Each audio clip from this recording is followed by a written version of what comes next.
said to you before we started the podcast, I'm basically going to spend the next hour trying to get as many people as possible to just go and find your work and be as excited about it as what I am. But before we start digging into all of your secrets, the first thing we do have to know is the reason why you picked up a camera in the first place, why you now find yourself in the position of being a photographer. You know, I get that question a lot. I really think I'm at that point where I think I have to know what kind of artist I want to be, right? Like I've tried all kinds of photography. Probably even if you Googled my work, you'll find a lot of wedding stuff, which I also shot on film. So going back many years, my mom gave me a 110 camera. You can barely find that film or even those film cameras anymore. And from then I always think I was a photographer before anything else. Professionally, I shoot X-rays. I use a CAT scan machine. I only do it part-time, but before I was married, before any of those things I'm like the sum of many things. My mom gave me a camera and that was like my paintbrush or escape or way to kind of express myself. I can also draw, but I really surpassed that in terms of like photography. And I took classes in college.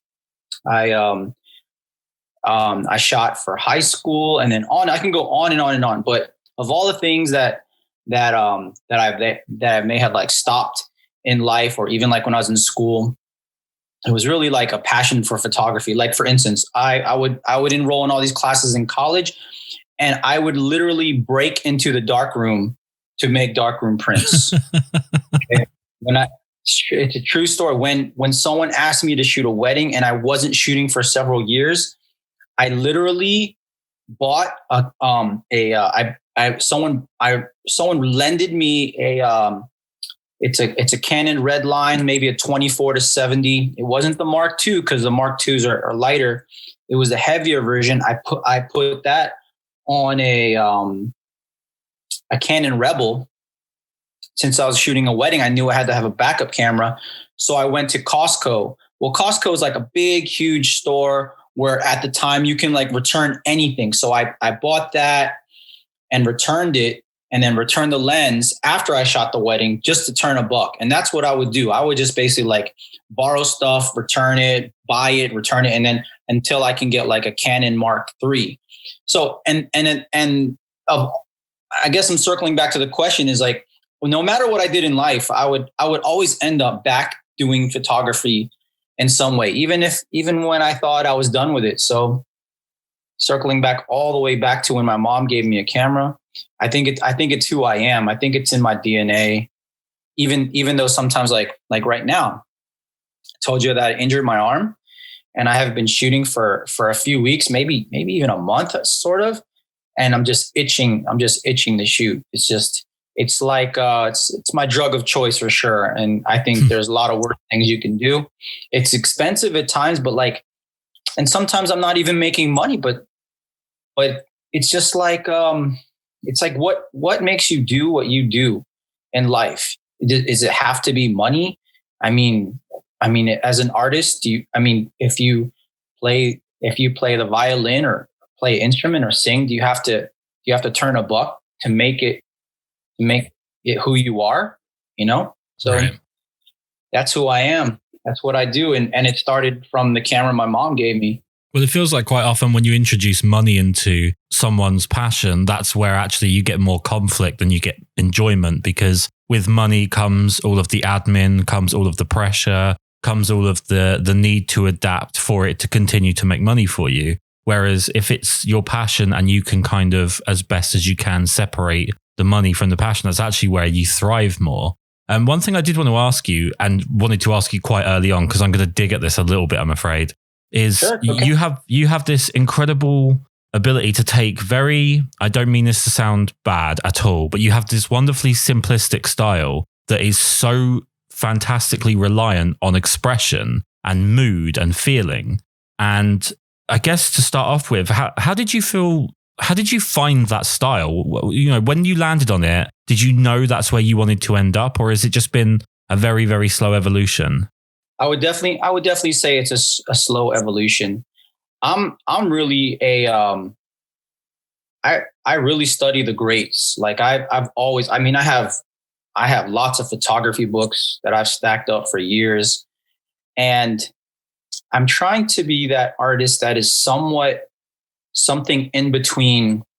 Like there's photographers who by textbook they didn't know light. You know, they weren't great with light meters and where to place lights and all that, but they were great with direction and mood and really putting themselves into the set and producing that energy that makes the on the other side of the lens, whether it be someone famous or a musician or a model, at ease and gaining that trust. And then there's some photographers who are like, everything was very more, it was more, what's the word? Like they had full control. Everything was about control of like this light, 5 lights. Well, I'm not like a 5 light kind of guy. I'm the kind of person that wants to be somewhat I want to know everything that I have is a tool. And kind of like, as I started to realize like what I love or what I liked, because there's so many photographers, there's so many, that this Polaroid thing kind of really grabbed me. And as it became less and less, I saw less of it, the more I wanted to do it. The more I wanted to get my hands on it, the more I wanted to experiment with it. And then when you shoot these models and stuff, I think it's a two-way. It's definitely a two-way situation when I work with some of these models. And thank you for seeing that in my work. I don't think I always see that. I think that's something you have to kind of pull out of the subject. And sometimes I don't get it, to be honest, or sometimes it's faked and maybe you can't tell, but I can probably remember every single photo shoot based on the photo of what may or went wrong, or the personality of that person. I'll remember. So, it's a little bit direction. It's a little bit of mood board. If I always show them in advance, and it's a little bit of like playing, because so like, I'll be honest, like the first half an hour or hour, like a warm up. Well, at that time, I'm either burning Polaroids or I'm burning studio time. Some shoots just can happen so instantaneously based on that person. I can really admire those artists, whether it's an artist or just a model who comes in and can just like transform. That's pretty amazing. That's pretty amazing. And sometimes, one of the funny things, I told this to a friend of mine, where if you've seen those Polaroids and I peel them apart, it's like, wow, that's amazing. Some of the people I work with are not even old enough as many of the cameras that I have, you know what I mean? And so a lot of times I'll start with a light, just a light check or a makeup check or skin check. And I'll shoot it on a Polaroid, at least one. I'll burn one because I got to burn one anyways, because I got to kind of see how the film is reacting to their skin tone or whatever, or how the makeup looks. And then boom, it's like, wow, I've never seen that before. So I'm really trying to gain their trust off the bat. So when I'm asking them to do things or direct them, they feel comfortable that I'm professional and that I'm an artist.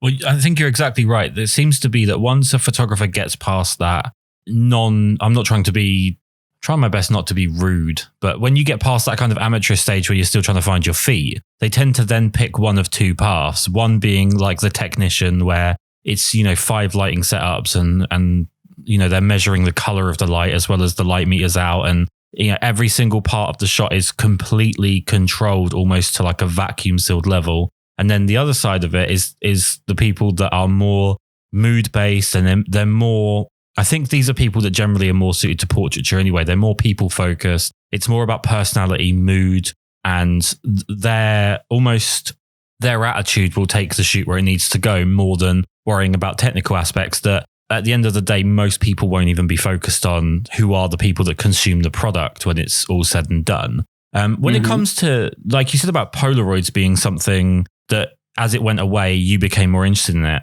Do you feel like you're something of like maybe an artistic contrarian? Like you want to dodge trends as much as possible? Yeah, I think I've always been that way. Just kind of, it's so funny because when I was shooting weddings, like almost at one point, like almost all on film. And I was trying to mimic the style of this one photographer who really could get this like amazing bokeh in the background. And he was shooting on a medium format Contax 645. So I picked one up, I mimicked the style, and it just blew me away. And that style it became very popular here at one time. It's very light and airy and fluffy. And I was shooting those types of weddings. I was shooting these amazing locations. I was shooting pretty big weddings, in my opinion. I mean, and it can be very lucrative, but it's very fast paced. You're going to spend some money on some film. I was shooting a lot of that. And that was like a niche already, when I started shooting Polaroids, and that's even before that. And that was just for fun. Even I was shooting Instax on models here and there, just to do something a little different. That Instax film, you couldn't even get, or even the cameras, you couldn't get it. You had to like get it from eBay on Japan and stuff. And that was fun to play with. And then I integrated some of the Polaroids that I'm using today, like the peel apart kind, at like a workshop. Just wanted to kind of like mess around and do something different, because that's the only way I wanted to stand out in that crowd of all these photographers. I wanted to know that I could hang with the best of these photographers in this realm, which I was shooting on the Mamiya RX RZ67. I shot that. I was shooting the Contax. I brought some Polaroids, and they were just blown away. So I was like, okay, this could go somewhere. And then I started trying to shoot some stuff, like if Emily Soto, she shoots these like dreamy sort of portraits, and they're like in these gowns and stuff. And I was kind of integrate that into the wedding stuff, and then realize that what always drew me into that was like fashion, which I've always been into fashion. I'm a big fan of Irving Penn, Helmut Newton, the Marshalier. I could go on and on, but those images that we all love, those black and white timeless images, who like if you put it on the wall, you can name the photographer. Those guys are the ones that I still like. That classic style is kind of like who I am too. You know what I mean? Like even Terry Richardson, even though his stuff was like a little more than I would want to push, the edge. He's contributed a lot to modern photography, and that like that on camera flash look that everyone's still doing, which I thought was going to go out of style. It's still going. So I look at all those photographers. I study like their style, and even though I can't as an artist be them, there are definitely certain attributes that I pull from all these people that I've looked up to or studied their work, kind of to make me who I am. Well, I'm glad you mentioned Emily Soto, because she's pretty much the reason that I became involved in photographing people at all. Her work is just, it speaks to my soul. And I would also add someone like Testino to the list of photographers that you remind me of, because of the mix of the beauty and the polished nature of the images, but mixed in with the attitude and the style mix of the mood. If it's not just one dimensional, there's multiple things happening at once, which is great. You mentioned film, and I kind of want to go down this route if it's okay with you. Do you feel like with your style that the imperfection of film kind of plays into the overall aesthetic of what you're doing? Like that kind of, with digital photography, we've become so hyper polished that we're almost cartoonist sort of photographers at this point. And film gives you that opportunity to have that rawness, yet still, have something that's polished. Is that quite integral to your style? I would say yes. It's if I have an idea, I don't think there's one idea that I have in my mind or had that I wouldn't try to accomplish on film. There are definitely some pros and cons to shooting something on digital, which I still own one digital camera. But if I had to shoot something all in film, which has happened before, I think I could do it. I know I could do it. It may not have as much dynamic range, in terms of like, but in terms of lighting, in terms of, I mean, my composition is my composition. My lighting is my lighting. The way I see things is the way I see things. I've even been on shoots. Luckily they're just tests, but no, actually one wasn't a test. That's funny. And then my camera broke, or I forgot my camera, or forgot my SD card. But I do. The only thing is like, a lot of artist agents, they don't want to just see all film, because they want to know that you can turn around work. They want to be able to see it right away, like an art director, if that's going to be on set. And that's the kind of feedback I've gotten for Emily Soto's work. Just going back to her, I totally. It's funny because if you study where she came from, she was her boyfriend got her into photography. She also started doing some weddings, and then she started doing like shoots with models with styling and stuff. And she shot some Polaroids, and it's funny. I have some friends in New York. And they told me a little bit about her, about how she achieves some of her Polaroid transfers and stuff. And there's definitely, I give kudos to all those photographers who like can produce work and they took, not say shortcuts, that's not fair, but like didn't do it the way that you thought that they did it. I hope that makes sense. So yeah, I guess it's like me doing some work that looks like Polaroid, but it wasn't a Polaroid, or it didn't start with a Polaroid. Then they would be somewhat feeling fooled, but at the same time, you're like, wow, well, I couldn't tell the difference. So yeah, I do think, and because I've played with 35, I've shot 6.7, I've shot 4.5, and now I'm shooting a ton of Polaroids. I think it is. I think that's how I want to be identified. And so that's why that's mostly all that I show and all that I do. Although for art directors and those art agents, they want to see a little bit more, which I'm trying to do. Well, the Polaroids is something that really stands out to me with you, especially, I don't really know how you label it, but the sectional portraits that you do, like the collage images of, it's almost like multiple portraits to make up one overall image. So you're taking almost sectional shots of your subject. So there might be like, torso shots, a head shot, and then, multiple different versions of that mixed together. How did that come about? Do you remember kind of the first time you tried that and it worked out? Yeah. So, I've played with many cameras like the Spectra Macro. They don't make any more Spectra film. They just discontinued it, even though it was taken over by Polaroid Originals. Polaroid macro camera can shoot like a headshot, a picture of just the eye, picture of just like maybe more than the eye, and then like all the way in, like super close, which I've never shot. But I shot those. I was shooting headshots with that when I was getting into Polaroids several years ago, and then it sat on the shelf for a while. For the Polaroid Big Shot is the Andy Warhol camera that everyone, so funny because they were so cheap just a few years ago. That is the best plastic camera that you could ever buy. Like the fact that why does it look like that? Because it's a plastic lens and it's only going to have one focal length. So you can only shoot like basically headshots or basically that distance. So you can pick a head, you could pick a shoulder, you could pick a foot, but that's as far as you can go. If you pull too far back, it's out of focus. If you go too far in, it's out of focus. It doesn't have a barrel lens where you can focus it. So I started messing around just, there's this one guy, his name is Arturo. Arturo shoots would do like nine tiles of just faces.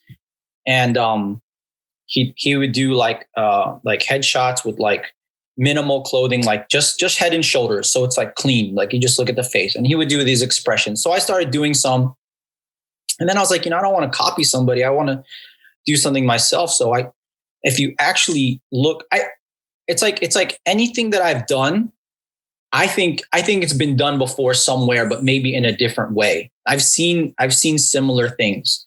Even if you go like way, way back, I'm trying to think of the photographer that shot Madonna, and it's a cover of a Vogue magazine, and he shot her in 3 pieces horizontally. So I think what I'm doing is not that much different.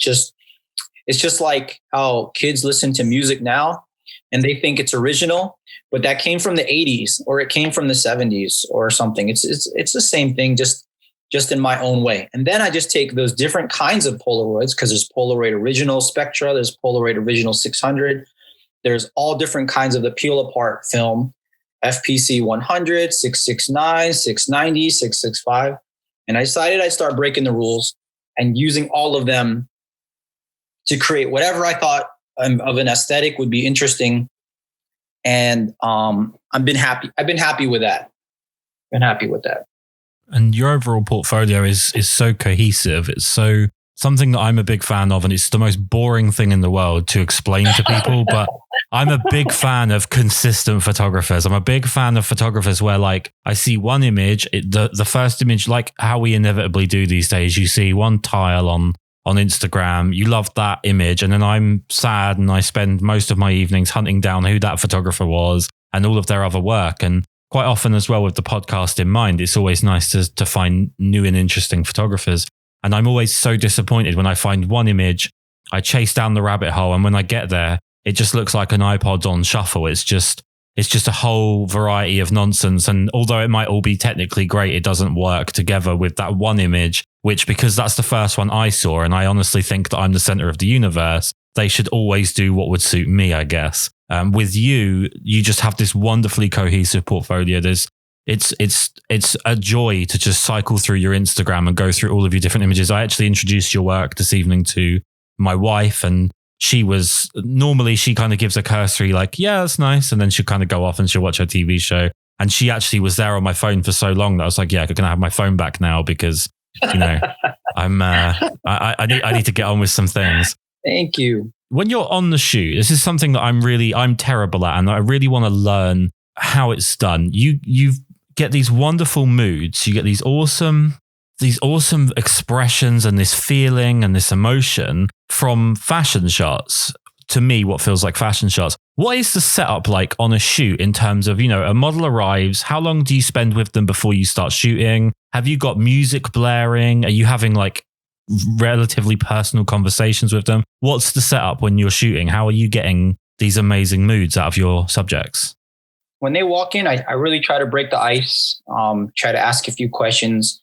But since the clock is on, and I would say 99% of what you see on there is a one-man team. So that's just me. So I'm pretty technical when it comes to my lights, and when it comes to photography, sometimes I'm juggling. Okay, let's say I'm pretty much like a one light guy. I'll use a 5-foot parabolic, and the problem is I have 3 or 4 different kinds of stocks with all different ISO. So I've got pack film, which is generally around 80 to 100, a Polaroid Originals, which is 640. Sometimes I use a pack film that's a 3000 speed. That's the black and white. And then I have another one. Then if I shoot film is either going to be, I usually rate it at box speed or +1. So if it's 400, it's 200. If it's 100, I'll open up another stop, or I'll push it, which I don't usually do. But for the most part, I'm juggling three different kinds of ISO. So I need to like first get my lighting right. If I had my own studio, it would be consistent. Someone would just walk in and boom, everything is always the way it is. I've kind of got used to the equipment that I use at the studio that I rent. And I also have my own lights, but it just takes a little bit longer to set up. But I do bring it as a plan B, or if I want to do like an additional backlight or like a kicker light. But that doesn't happen too often. I'm really trying to get out of adding all this extra stuff that I don't need when I think I can get it with just simplicity. And another thing that I think might be interesting to the person without them understanding is that I get hard flash from the big shot. I can use natural light if I'm shooting in the daytime, which I often do. And then I'm using the 5-foot parabolic. So that's 3 different lighting setups already without the viewer like knowing or understanding that. Okay.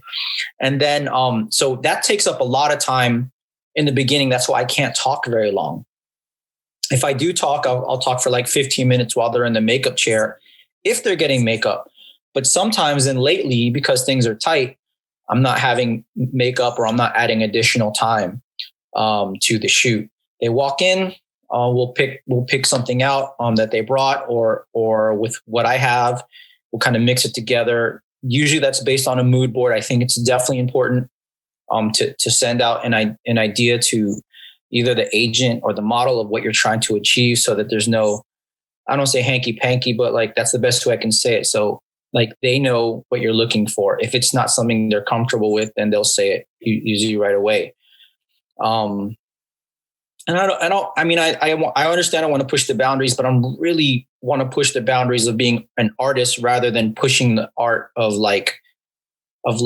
how much flesh I can show.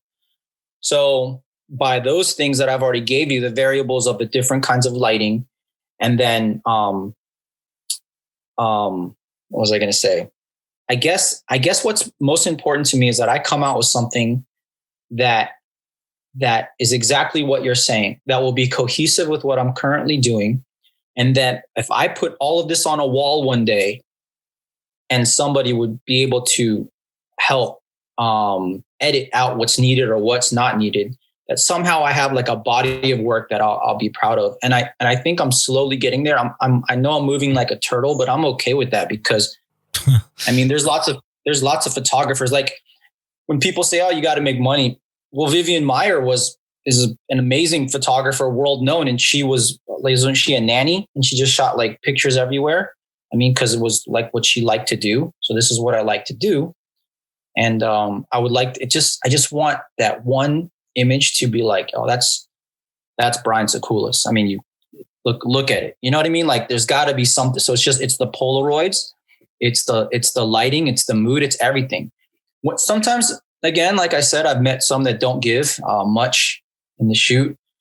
That's tough because I'll look through the portfolio of the model, and I can gauge already whether what kind of model they are. There's some models that might have just like 3 poses and that's it, one look and that's it, and you'll see it consistently throughout their feed. I'm generally I'm not against working with new models or new people, or I tried to integrate some other stuff in my portfolio. Like I shot a dancer for a magazine. He's a b-boy, so he did some stuff. I shot at that on Polaroid. That's pretty cool. I shot a girl who is an actress for that what's that cartel show that's on Netflix. But anyways, I'm still not done. I'm still not done getting different kinds of people. I'm still not done even growing or learning. Like, I don't think I'm there yet. I think I'm slowly getting there. And I think it's cool. Like the kind of feedback that you're giving me is what I want to know. So when people listen to this, like, I don't mind that feedback, whether even if it's negative, because I need that contrast in order to be like, okay, it's not all about what people like, but at least it's not just my own opinion. All I see is all this stuff. It's like my own opinion. Oh, I like this, I like that, but I kind of want something. I just want that body of work that like, a wow body of work. Slowly, surely. Well, it's interesting. There's what I call a beautiful frustration with doing the podcast. And it's when I talk to someone and I have a very, very vague roadmap of where I want to take the conversation. And either I'm doing a very good job of planning out what I'm doing, or the people I'm interviewing are psychic and they end up going down the road that I want to guide them to before I have the opportunity to point out the direction. And my next question was going to be about feedback, because where a lot of people are, I think we're in a really pathetic age with people's fragile egos. I think on being online, having your entire life online, and for the most part, everybody seems to be a pathological liar. People really struggle to get anything other than constant validation and constant reassurance. And it's always interesting, and it's always a bit of a gamble with artists, because by definition, I wouldn't say more sensitive in the way that it probably sounds with my English accent, but they tend to be more sensitive in terms of empathetic just by being an artist, because you're more aware of having an audience to what you're doing. I'm always concerned that artists are going to be very ego driven, because I've met plenty in my time, and we've had a couple on the podcast previously. Is it something, obviously you've just said that you don't mind the negative feedback. You don't mind the sort of feedback in general. It's not something that you want to be tapered to suit you. But does it sting when you put so much of yourself into your images? You want it to be, like you said, people see an image and they say, that's your image. Does it ever sting when people come back and they don't like something? Luckily, I haven't got much, but I guess I'm open to it, or I always have been open-minded to, like, you may get some criticism on something, or you copied something. I'm self-aware in that sense. At the same time, and at the same token, I think it doesn't bother me as much, because I'm not like a new photographer. I've done all kinds of photography, and I've really studied the art of photography means a lot to me. That's probably why I want some kind of work that represents who I am. And if you really study photography, you can study the greats that we know, the ones that we talked about. And if you go beyond that, you will see some of their work that is mimicked by photographers before them. So I'm not saying they're copying, and I'm not saying I'm copying. I'm saying we're probably all influenced in some way by what we see, in some ways, you know what I mean? Because it's just like if you play an instrument, they say there's only, or if you play guitar, there's only, or you make music, there's only so many ways to make that music. Or like they say there's only like 3 or 4 basic plots to any real story. So I think as an artist in that way too, it's just like making something your own. I haven't got tons of criticism. If anything, it's I don't always divulge every single secret. Maybe that's it. But to me, I mean, the Google is like, to be honest, everything I've ever learned, like in terms of the kind of work that I'm doing now, is everything is available somewhere on the internet. The camera, right. the how I did it, it's there. Trust me, but you might have to dig really, really, really deep. So this is the obsession that I've had with photography and Polaroids, and then just taking all that information and applying it to what I'm doing now. I remember I did weddings. Some people say, I'll never shoot weddings. Or I shot a headshot. Some people say, I'll never shoot a headshot. Yeah, I'll shoot it. I've tried it. I've tried lots of things. I know what I'm good at and what I'm not, what I don't like, what I like. I probably got maybe some criticism on some wedding stuff, but I was like, well, to me, my style was like more like half documentary and half portraiture. So when they criticized, it was like more like, I wish you would make me look skinnier or something like that. So like, I could take the criticism, but in terms of what I'm doing now, because there are so few, probably I can name them. I can name the Polaroid artists that are doing this now. There is not many. And I think if I gain the right traction or shot the right person or thing, then, it could go viral. But, that's not my objective in life. Again, the objective is to shoot something like a body of work, or to see it, or I mean, I have some ideas. I have some ideas how I think it should be in the big picture, and I don't say end game, because I think as artists, we have different stages and growing, just like the stuff that you said. I can totally agree with that. I told you I had to like navigate into like how I got there.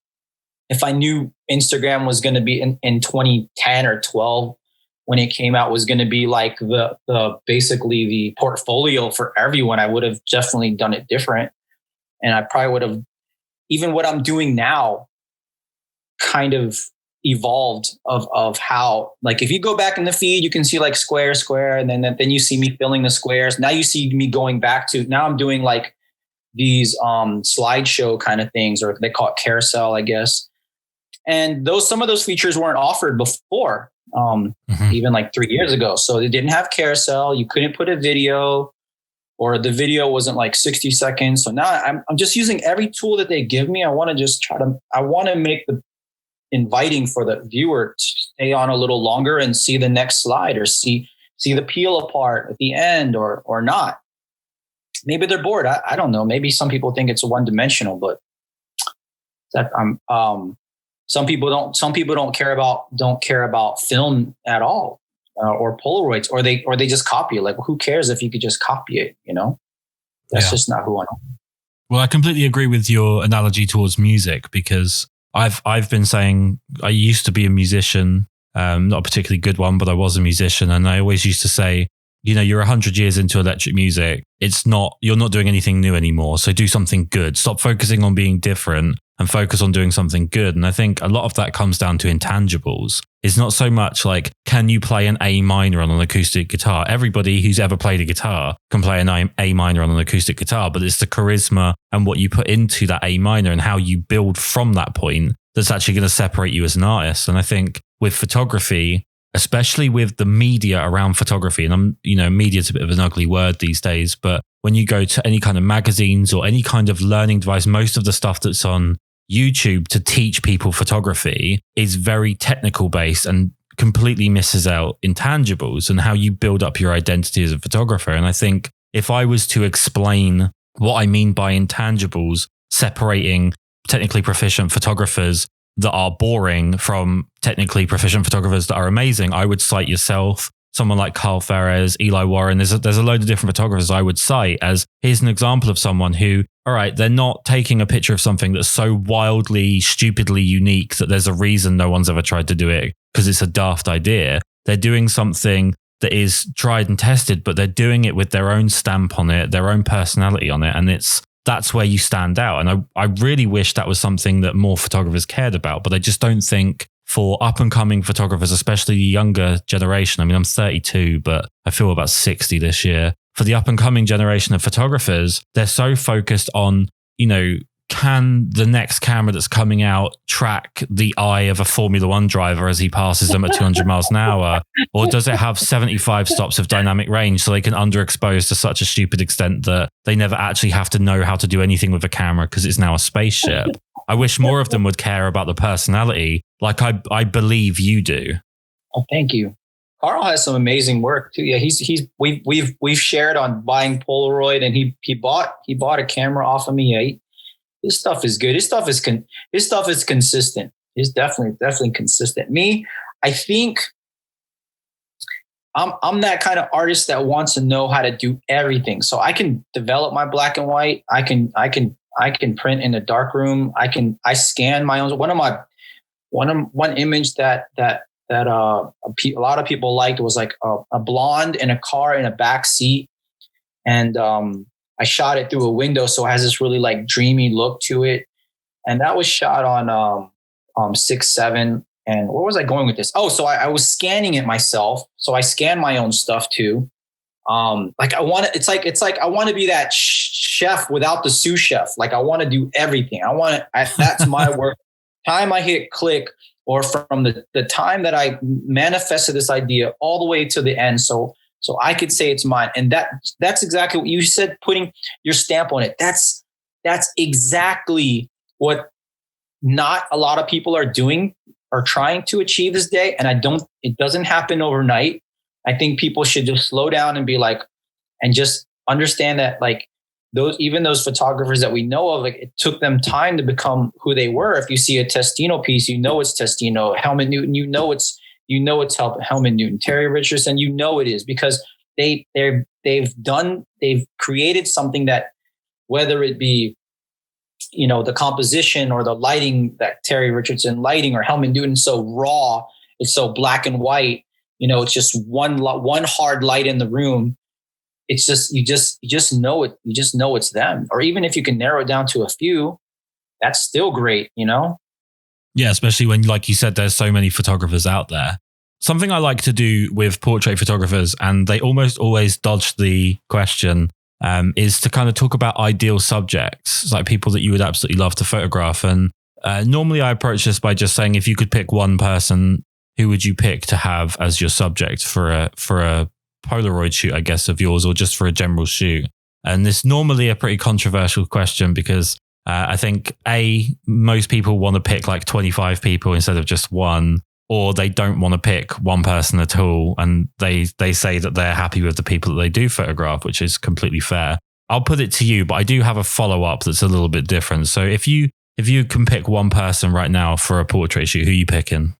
This is going to sound, this will be controversial. So I would, if I had to pick someone right now, like shoot them tomorrow and shoot them on a Polaroid of some sort. And this could change tomorrow or whatever, but you're saying this right now because I have a love from musicians to actors and actresses who I think are beautiful, but I guess just right now in this moment, for some reason, I'll just tell you who comes to mind, and that's Donald Trump. That's a very common answer. Is it? Yeah. Because you know what? Well, right now, because of everything that's going on, he would be a great subject because there's so many ways you can do this, because there's so many thoughts on him as a character. Like, how would you light him that shows that he's like this, like he's so controversial. You know what I mean? Yeah.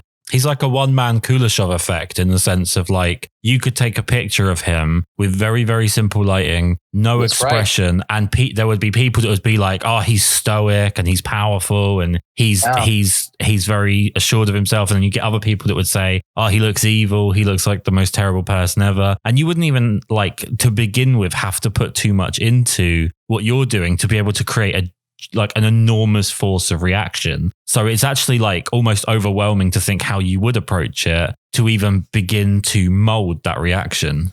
Yeah. I mean, I guess that makes it easy, but he would be an interesting person to shoot. There's another Scottish photographer, and I'm sure you know of him, Albert Watson. Albert Watson has shot all kinds of, he's shot everyone famous. He's like one of the last of the great photographers that I think is still alive. And his portrait of what's the Apple guy? It was shot on it was shot on an 8x10 camera, white backdrop. I love white, just like that one photographer. We mentioned him. Anyways, Terry Richardson's a big fan of white. Yeah, Terry Richardson. The one that everyone gives so much credit for being fashion. He shot a girl. He shot just pictures of people in America. He has one with a person full of bees all over themselves. I can't think of it. Anyways, he would be amazing to shoot because you wouldn't need much. He's not going to give you that much time. He's going to give you 15 minutes and you better freaking nail it. And I would be up for it. I'd be shitting in my pants, but I'd be like, I can do this. And I have an idea of lighting already where one side would be dark, one side would be light. You could either go that route or do something where backlight him where he thinks he's like some angel or saint or something. You know what I mean? I don't know. But I think he's such an interesting person because he's so controversial, especially right now. Like in a year, I'd change my mind because, no one's going to care about this guy. Yeah, I mean, it's one thing about picking a portrait subject. You get to pick based on the time that you're picking, Right. They're going to have more of an effect or less of an effect. Okay, so to go down a different route than just picking out an individual person, let's talk about the people that you have photographed. What are the qualities that make you enjoy the shoot more and you get better images? What are the qualities that the subject has to possess? Obviously, being a good-looking person never hurts, but what else do they have to bring to the table for you to get the most out of the shoot? I would say right now, what I look for is a model that can or a subject that can read the shoot. So, like if I'm going to use window light and the model is like turning the other direction, that tells me they don't understand what I'm doing, because they're turning the opposite direction of where the light source is coming from. Models that become photographers understood that because they know the direction of the light. They know they should be looking that way, or their body should be facing a certain way. So, or like clothing, or like if it's flowy, then they'll start playing with it. You know what I mean? If it's a jacket, and they have to be able to read the shoot, and that helps. I've had a couple instances where like I really had to like work on them, not trust wise, but there's just some that are that have come along that are high maintenance, but I was still able to get something cool, because I'm not going to waste my time. So I'm definitely going to try to get something, even if she's not feeling like the makeup or the makeup artist or the vibe or the crew, which has happened before too. And you're like, wow, I have a whole crew, and this model like is not happy with this look, because doesn't like this, doesn't like that. And you're like, wow. But I always ensure them that they're going to get something cool, which I'm still batting 9 out of 10. So I'm really happy with that. So you can't please everyone. And sometimes it takes like a second or third shoot, but a lot of times I'm not given that. So that's just how I work. You know, I mean, I don't know. It's not saying like I wouldn't work with someone again. It's just more like or I'm disinterested, but it's like, I guess I want to try. I guess once I have a subject, I want to move on to another subject. But there are some that have contacted me that want to get back together, because I think they've grown as an artist. But even my work now to my work last year to my work before that, I would say I'm still getting better. So like, that's just my opinion, because I just think I'm still learning. I always find something new. I find a new camera. I find a new film. I find a new way to do something that I wasn't doing before, or do it better. And those are the kind of things that I think is just like an artist, just like a cook. There's so many ways to bake a cookie, but why are there all these different people making cookies and the people are still buying them? Because there's so many layers to it. But if you're just a one layer photography, then that's kind of not who I am. So like, there's lots of layers to get even from the scanning, even from the color, even from how I sharpen, how I tint, how I crop, how I put one picture with the next picture, half of a picture with another picture, one picture that might not work on itself, but it somehow works on a tile in Instagram below it. It's just like, takes a lot of thinking sometimes. Sometimes I think I spend too much time on that, but like, to me, I don't really care, because likes are likes, but they don't translate to anything in the end. I mean, in terms of like, even monetary wise, it's not going to, pay me what I can make, shooting x-rays or something. So it's not a big deal. That's me. So when I look for something in a subject, someone that can trust me and read the shoot is my best subject, because I can get more. I can do more changes. I can try new things. I could say, hey, can I pour water on your head? Can we try shooting like, a really close up with your eye, and then do something crazy with it, or I'll tell them, I'll say, hey, I want to take this newspaper. There's this one model that wasn't even too long ago, and I said, the agents I've been talking to, so they want more of a narrative, and I'm really working towards that. So what do you think if we just hold a newspaper, and that's all it is, and the caption will be "send news"? So I've been trying to play off of captions a little bit, just to have to like get my own mind brainstorming on like, what if someone has a caption or like a saying that's popular or whatever, then I can play off of that with an image. And that would be a great way to start, just if I have nothing to work with. Again, I do love basic portraiture or trying to capture the soul. But at the same time, if I can integrate both, or get both or get different or get 3 or 4 different things in one shoot, that's kind of cool to me, because then it's not just one shoot of one thing and one person and that's it. I can have several layers to it spread out. I can have it layers all in one, meaning like, in the carousel way or so. Yeah. Hope that answered. Well, something that I've been slowly learning over the course of, this is episode 121, and something that I've learned over the course of the podcast and over the course of, I think, 8 years of being a photographer now, is that really the best advice in whatever you're doing, if you're a photographer, musician, chef, ballerina, whatever it is in life that you're doing. I don't know about X-ray technician. I feel that might be slightly different. But if you're working in some kind of creative field, it's really important and really helpful to realize there are bigger fish than you. You're not the only person doing what you're doing.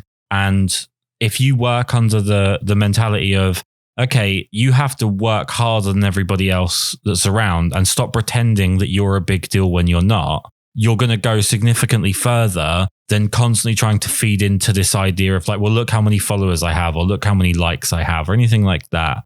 And when you have a photographer that is hungry to be better and better every single time they shoot, and you have a model who is hungry to be better and better every single time they shoot, that's really where the great work comes from. Not when you get two people that think that they're, as we would say in England, the dog's bollocks, get together and they just swim in their own egos and don't produce anything of any particular value because they just think that their presence is the gift in itself. I agree. I totally agree.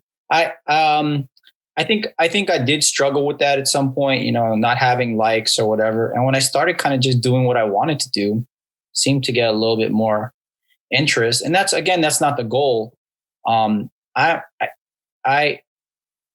I think it's important that you're happy with what you're doing, like that you care, because it's almost like, you want to just do cookie cutter, like throw a filter, the same filter that everyone else is putting on their stuff to look like everyone else's stuff. Like, then they can't identify you, like I don't remember that being some sort of like the key to anything ever. I'm not saying you can't emulate someone's style and like how people do in music. Like you have a Nicki Minaj and what's the other girl's name? Sounds just like her, but that's like, and now one of them is like irrelevant, like, and, or some people like, if this person has this camera, I need to get that camera. I think if you just know that the camera is a tool and use it as what it's supposed to be, like a tool, and push your boundaries and your knowledge, by just keep wanting to get better and better. I think that if you don't just focus on like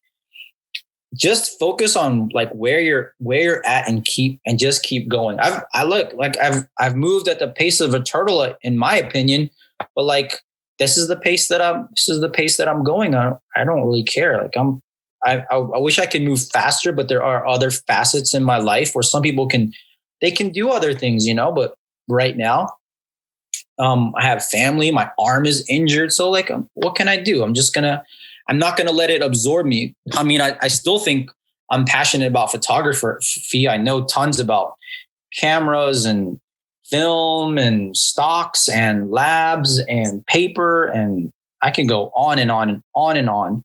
But, I guess I also feel like I want to be a contributor, in some way to photography. All the Polaroid I shoot, it won't last forever. It won't last forever. But if I could be remembered as someone who did something cool with it and that no one else is doing, and have a style that's recognizable just to me and my name, then that would make me happy. In terms of ego, I agree.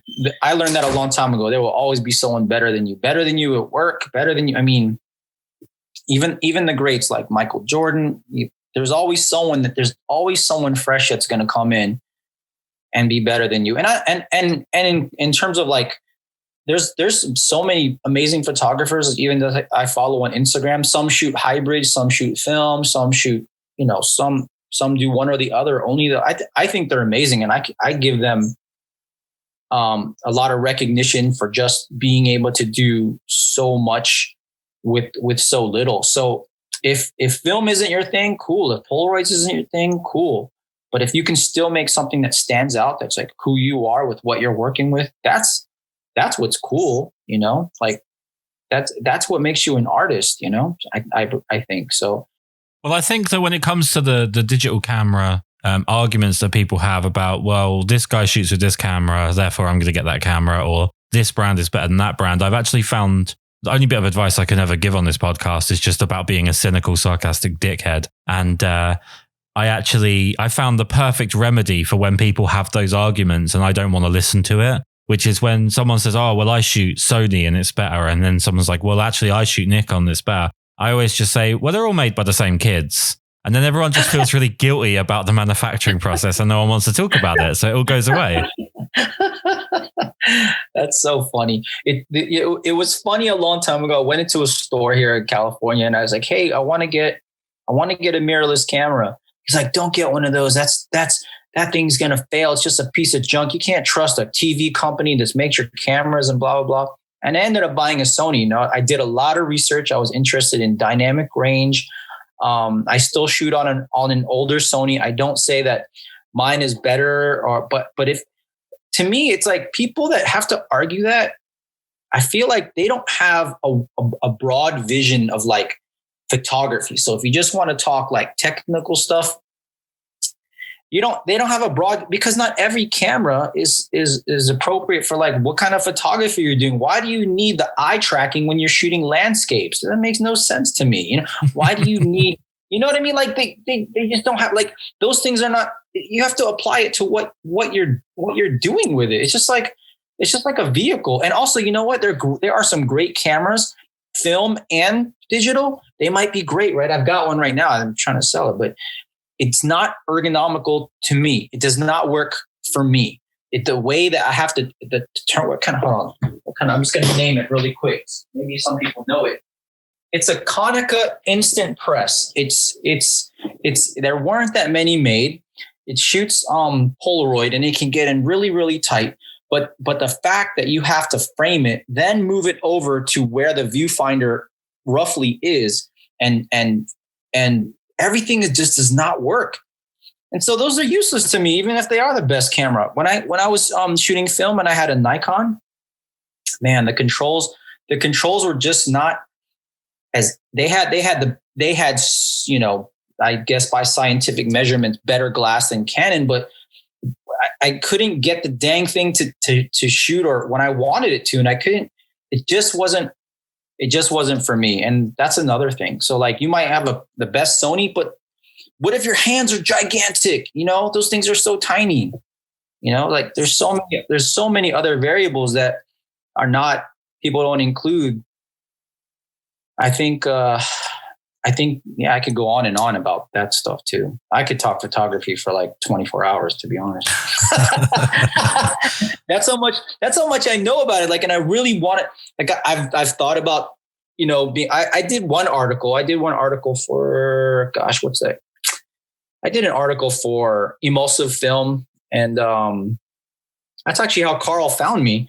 I did an article on the Polaroid 600 SE, which is it's like a Mamiya Universal. Everything's interchangeable. And I wrote a lot about it because some of these cameras, I use them. I'm not going to use them anymore or for whatever. And I just want to talk about it. So there's something historic that can be found about these things. You know what I mean? Because when all this Polaroid's gone, the kind that I peel apart, they don't make it anymore. No one's making it anymore. The company that did resurge it is just using old chemicals and old stuff from the old Polaroid, and it's all expired. So you're not really getting consistency. But the effort was a valiant effort, that's for sure. But no one else is making it because of the chemicals. It's not good for the earth or something, I heard. Polaroid is gone. They're not even giving out their patents, or it's I mean, even people have tried to bring it back. Everything is just, anyways, peel apart is pretty much dead. So whatever is out there, which I still think there's a lot, but it's very, very expensive. And then you have original Polaroid, who took over Impossible Film, who branched from the old Polaroid, the original Polaroid. So the Polaroid now is really like a Polaroid 2.0. And for what their efforts, you know, I think what they're doing is cool because it's just something different than Instax. And I just haven't really fell in love with the Instax brand, but I'll shoot it here and there. Well, to your point about comparing the cameras and the ergonomics and what works for the right job, one thing I've always said is that there are tractors that cost £100,000. There are also Lamborghinis that cost £100,000. It just depends if you need to go fast or plow a fucking field. One's not going to do the job in some cases, and it's going to do the job great in other cases. And arguing that, yeah, but I like Lamborghinis more. Well, okay, have fun plowing your field. It's just not going to work. I think sometimes we get a little bit too caught up in brand allegiance, and we sometimes leave behind the common sense of what you actually need the device to do. I need to let you go because it's been so great talking to you, and I don't want to take up too much of your time, but I'm going to do something here that I did with Karl as well, and I've done with a couple of others. You need to release a book. You need to put together a photo book. I want to buy a book. I want a book of your work. I want some prints. This is something that needs to be made available. So this part of the podcast is essentially just me harassing you into doing something so that I can have something. I want to buy a book. I want to get some prints as well, and you need to make that possible. Is that something you would ever consider doing? Is some kind of book? I have thought about it. 2021 looks like a good year to do it. I've thought about putting out even just like a small zine. People have asked me about this before. I do have work that people have not seen before. And sometimes maybe subconsciously, I do hold back because I know that I want to publish something one day. I don't want it to be shitty, and I want it to be well done, and I want good paper, and I want that's all the things. So I don't think I'm quite there yet, but I'm getting there where I could be happy with something. And I would love to have even like a show, like in a small space, or even like a really nice, they have these Leica stores, or like a really nice coffee shop that might support artists, like something like that, where you could like see the real Polaroid in person, because I don't think replicas will do it justice. But yes, I would definitely do that. Definitely in the works. It's been so fantastic to talk to you, and hopefully in the near future I can make you a member of the Two Timers Club and have you back on again to pick your brains even more about cameras and maybe go a little bit deeper into some of your previous shoots. The most important thing, the absolute reason that I do the podcast, is that I'm basically just trying to force my opinion on everyone else and make them like all the things that I like. So we need to tell people where they can go to find your amazing work. So please tell me all your links of where people can go to find you. Okay, yeah, you can definitely find my work at on Instagram at Brian Saculles. So it's BrianSocoolest. That's a playoff of my real name. Not to be an ego thing, because my last name is Saculles. It's Greek, but people couldn't say it when I was in school, so they'd be like, "Hey, Saculles," or Saculles without the T. And so to just be different on Instagram, that's you can find me at Brian Saculles, and also at briansaculles.com, which is still kind of hidden. It's live, but I haven't been plugging it. So here I am. You could check it out. Like if you want it on your computer, it'd be a lot bigger, but I'm still messing around with it. But there's cool. It's kind of cooler to see like some of the images on a big screen, because like it just looks so much different than on a phone. And it's the first time, 121 episodes, it's the first time I've had someone on that shoots X-rays. So another first on the podcast. You're such a gentleman. Thank you so much for taking the time to talk to us. Thank you, Kris. Thank you. Have a great one. Thank you for having me again.